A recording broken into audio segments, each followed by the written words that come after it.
Hey guys, welcome to the 113th edition of the Animated Girls Profile Confidential. And yes, you read the title correctly. I cannot believe I have yet to talk about this character on here. We're talking about Fluttershy. That's right, Fluttershy from My Little Pony Friendship is Magic, whose element of kindness, which is her element of harmony, is being carried over into new generation and is being, I guess you can say, inherited by the male character Hitch. Now, to get on to who Fluttershy is, by the way. Fluttershy, when she first started out, was a very, basically as part of her name says, very shy, very timid, and stuff like that. She really wasn't that much of an outspoken character. But as the rest of season 1 went on, especially towards the end, as well as throughout, but mostly, towards the end. And then as the other seasons came along, seasons 2, 3, 4, 5, 6, 7, 8, and 9, her character really developed and really grew. Now, true, there were times her character, from a personality standpoint and any evolution standpoint, would regress. But again, that was all depending. That all depended, I should say, on who the writer was.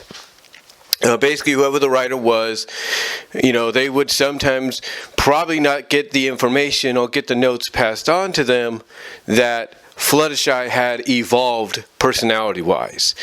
And we would sometimes see her regress. Sometimes it made sense in context because of what she had gone through before. But most of the times, it didn't really make any sense. Like, for example, there's the episode in season 9 called, I think, what was it, Daring Done or something like that. And a lot of people that talked about that episode, including Voice of Reason and Thespio, basically they criticized the fact that it seemed that they had regressed her character. Like, the Fluttershy up to that point, with a few exceptions here and there, would not be that gullible. She would not be someone that would fall so easily for a deception like what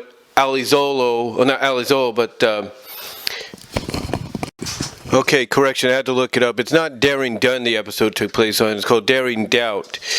And like I was saying, some people criticize the fact that Fluttershy would fall for such a deception from the rival, the arch nemesis at the time, or up until that point, of Daring Do, which is Dr. Calbioran.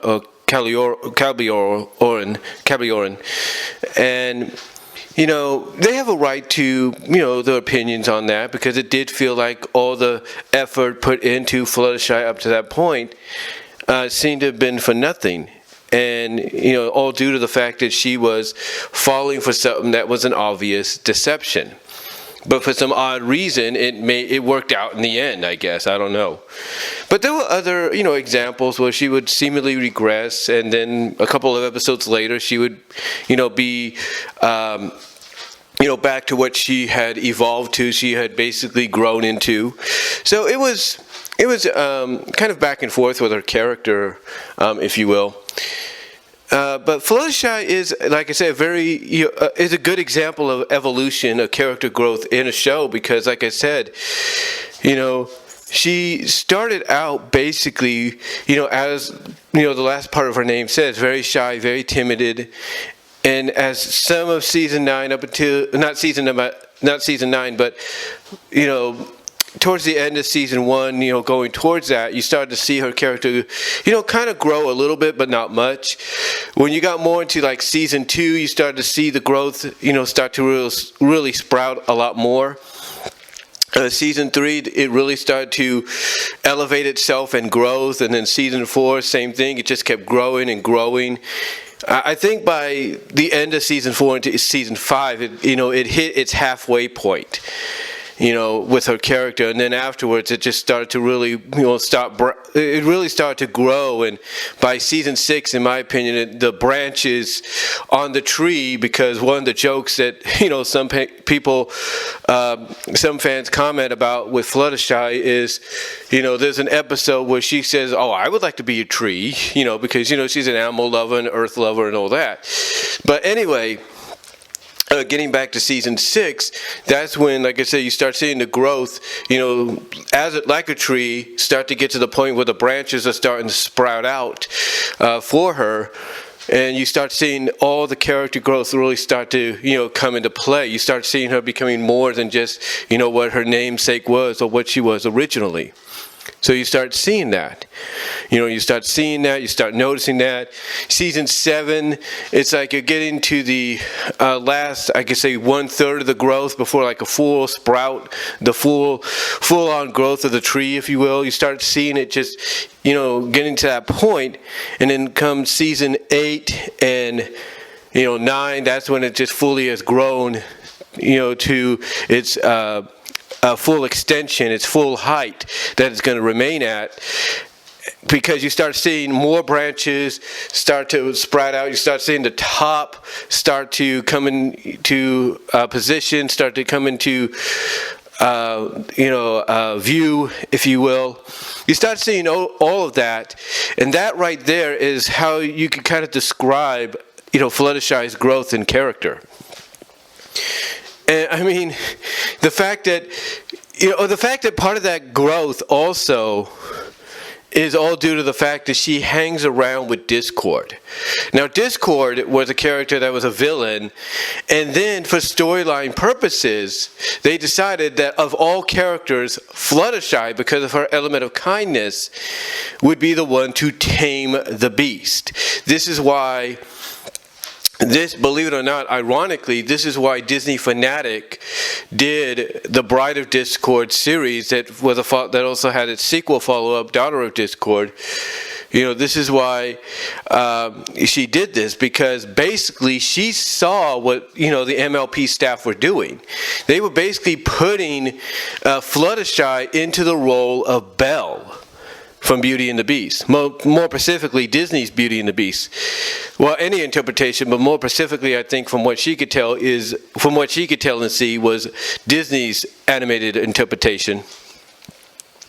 But yeah, she started noticing the similarities because, like I said, she noticed what they were doing. They were putting Fluttershy from a story and continuity context, into the role of Belle as the one that would tame the beast. And in this case, the beast was being played by Discord. And believe it or not, she did just that. Now, true, did Discord have some, fallback moments? Absolutely. Biggest example is Twilight's Kingdom. But, of course... he learned the ultimate lesson, I should say, that, you can't trust those that you think, have the same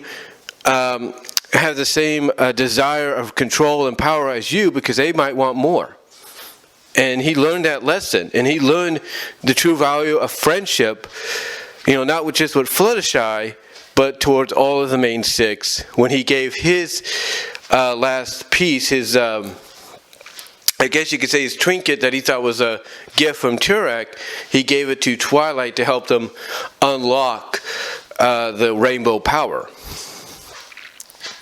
Now, again, like I said, he's had some falling off moments throughout, there's no doubt. I mean, even towards the end, Fluttershy is a little disappointed in him because it's like, why didn't he tell her, of all the ponies, of all the main 6, the main 7, main 8, if you will, why didn't he tell her what he was doing? Why didn't he tell her, what he was up to?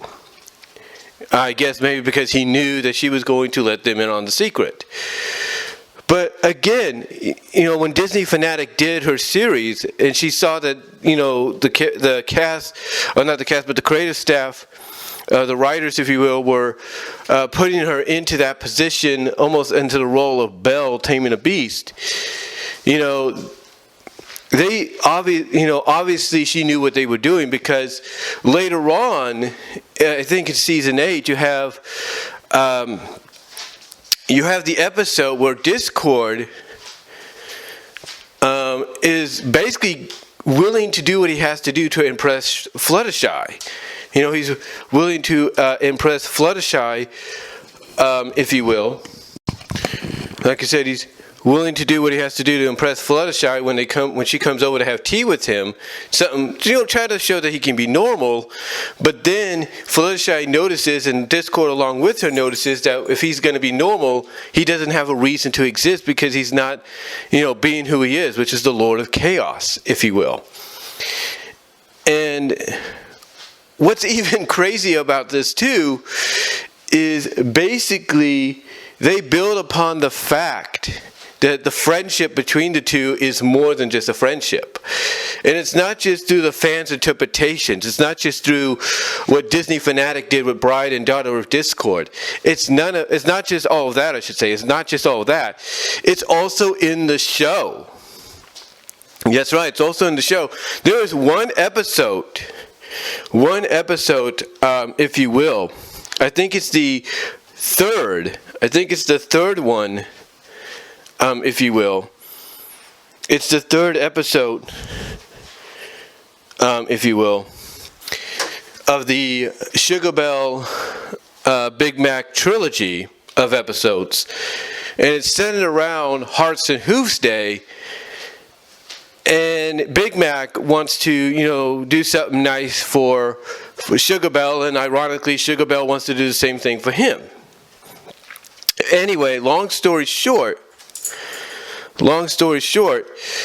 in this, Discord wants to know what's so special about this, and it's Spike, of all characters, that has to try to explain to him, you know, what the importance of Hearts and Hooves Day is, even going as far as to pull out a big old freaking heart-like Valentine's Day card with a poem that he wrote on there for rarity. And I know some people don't like that idea that he did that, but you know, yes, obviously when Nicole Dubuque took over, obviously she was fond of the adorableness, cuteness of the Sparity ship, so she ran with it, obviously, especially knowing that these were the final seasons.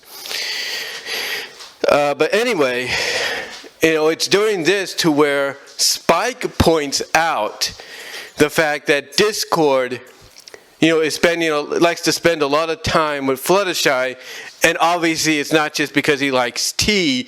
And Discord obviously being caught off guard by that, it's like, but I do like tea. I love drinking tea, you know. And Spike obviously, like a lot of us, well, basically Spike pointing that out, you know, is kind of representing us as the audience, going like, yeah, right, sure, whatever.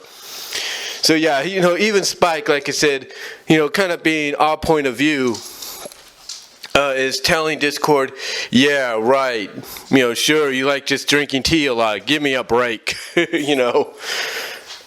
Anyway, though, like I said, the relationship with Fluttershy and Discord, you know, again, it's not just something that the fans, you know, look at as being more than just a friendship, but you also have, like I just mentioned, the creative staff, you know, acknowledging with the characters in the show. You start noticing that. I mean, heck, you look at Best Gift Ever, and Fluttershy, towards the during the ending song, which is Twilight's portion of the ending song that Spike originally started as a gift, love song, romance song to Rarity. Fluttershy gives Discord a gift, which is basically a chaotically shaped teapot, if you will. And then when he's impressed by this, all of a sudden she just hugs him and embraces him, you know, much to his surprise. But, you know, it's like, okay, obviously there's confirmation there. And then another example is the season 6 finale, when, you know, Starlight and Trixie kind of, you know, try to get some help together, along with Thorax, I think. You know, they try to, you know, get some help, and Discord shows up, and when she finally explains what's happened, and she says, you know, Chrysalis kidnapped, you know, Cadence and, you know, Shining Armor, Twilight and her friends. And the moment she says Twilight and her friends, Discord's eyes just go like, what? What did you just say? And he goes right in her face and goes like, they took Fluttershy? And Starlight's like, yes. And then his eyes just go into these red silts, like, oh, he's just going to kick some ass. Goes like, where? it's like if that doesn't tell, if that, as early as the season 6 finale, three season finales before the series finale, if that doesn't tell you there's something more between the two than just friendship, I don't know what does. Especially when they do free them, and Discord just pushes some reformed changelings aside, and he goes like, Fluttershy? And he just grabs her like that. She's like, it's nice to see you too. And she kind of, I guess, returns the embrace, the hug, and she's blushing too, which is, I guess, kind of cute and everything, kind of adorable. Anyway, though, like I said, there's just so much evidence, in the show. Just so much evidence in the show of there being something more than just a regular friendship between the two, that, like I said, even the creative staff, have the characters themselves pointing it out, if you will, and you also have moments sprued throughout. I guess that's a word. I don't know. Spread. I'll put it that way. Spread out, if you will. The series, including at the end when Discord helps to, along with Starlight, helps to free the main 6 and Spike, or the main 7, if you will, to go find Twilight. And Discord tells them as they're running off to go find Twilight, he says, and keep Fluttershy safe, So again, it's obvious, especially later on in the show, that you could tell there's something more between the two than just a friendship. And then when you look into when we go into the final episode, we notice that as well, especially when you see them meeting up at the end as the Friendship Council in the future, and the last one to show up is Fluttershy via a portal by Discord, who gives her a bag lunch, if you will, almost confirming that they now live together as, potentially husband and wife, or whatever the case may be. But yeah, Fluttershy, being put into the role of Belle to, ultimately and successfully tame the beast known as Discord, I think obviously is the right move. And again, you could definitely tell that someone like Disney Fanatics saw this as well, saw this as, something they were doing, and decided to run with it and make it into her own thing with Bride of Discord and Daughter of Discord. Now, true, later on, as I've talked about and others have talked about before, and even Disney Fanatic has put it as a disclaimer at the beginning of the later episodes of Bride of Discord, and even throughout all of the release of Daughter of Discord, she put a disclaimer up stating that these stories take place in an alternate universe. That basically she acknowledges that when she started this whole series, she started it basically as her, thought process of what, potentially season 4 could be like, like what would happen. Because here's the thing, we didn't know if a season 4 was really going to happen, right?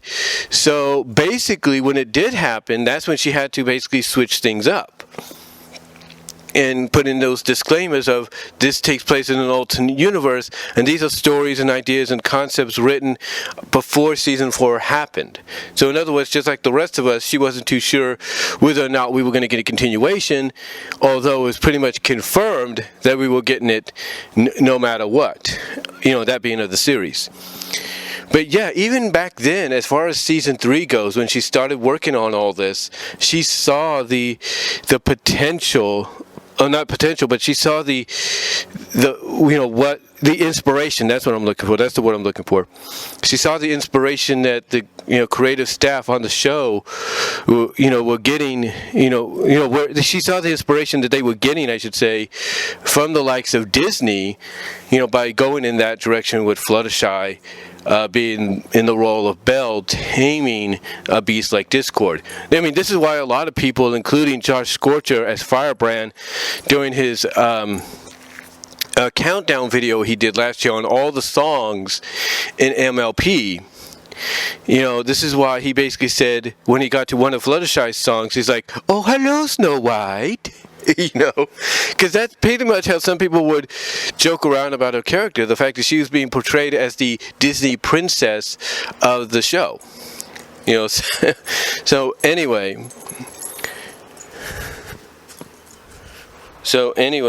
basically,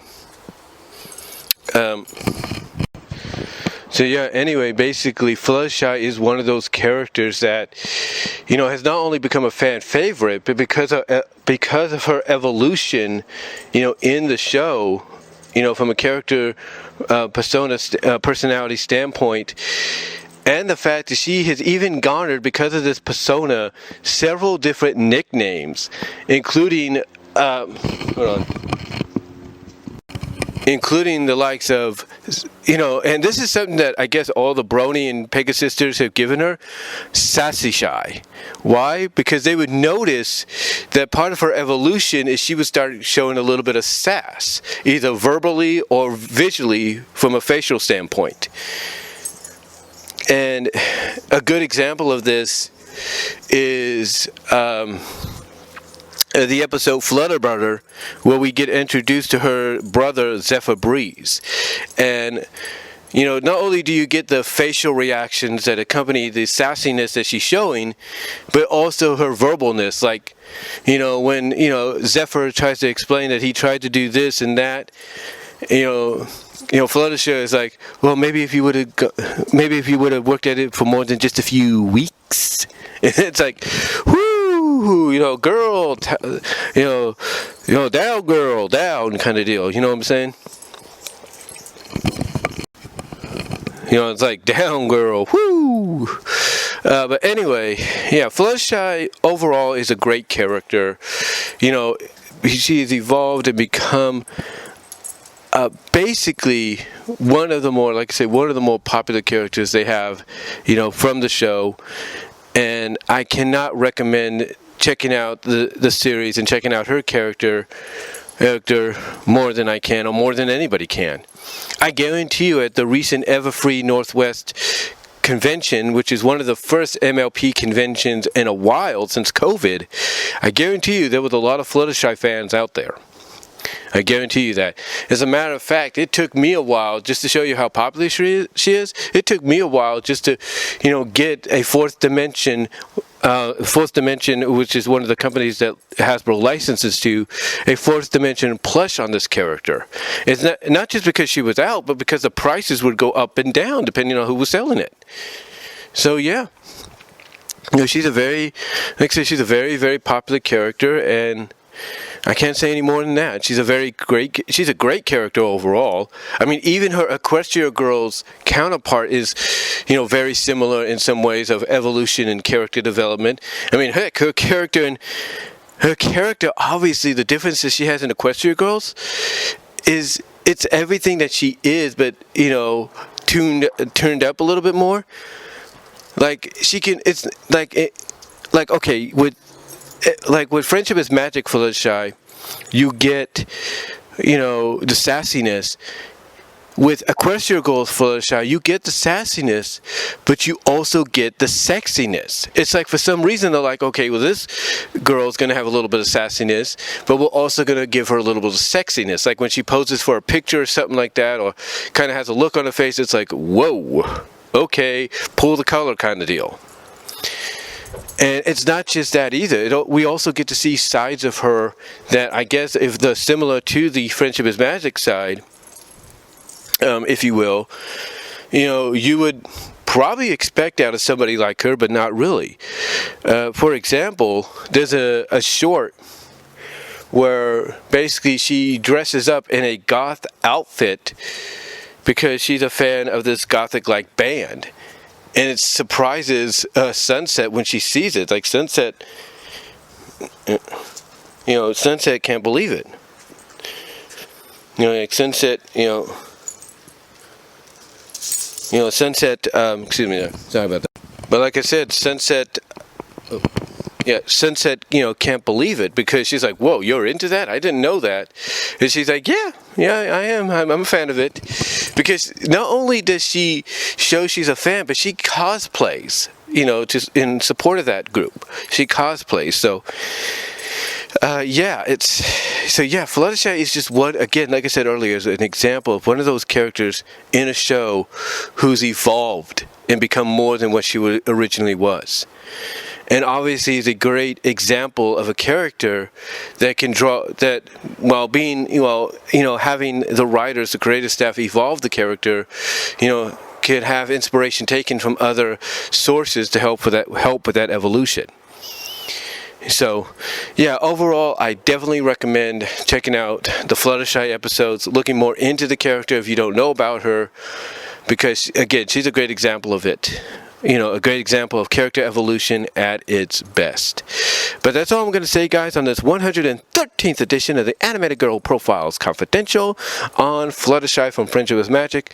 I will be back later down the line with the 114th. Who that will be, you'll just have to wait and see. But until then, God bless, take care, I'm out. Like the video, comment down below, as well as in the live chat during the premiere, and take care.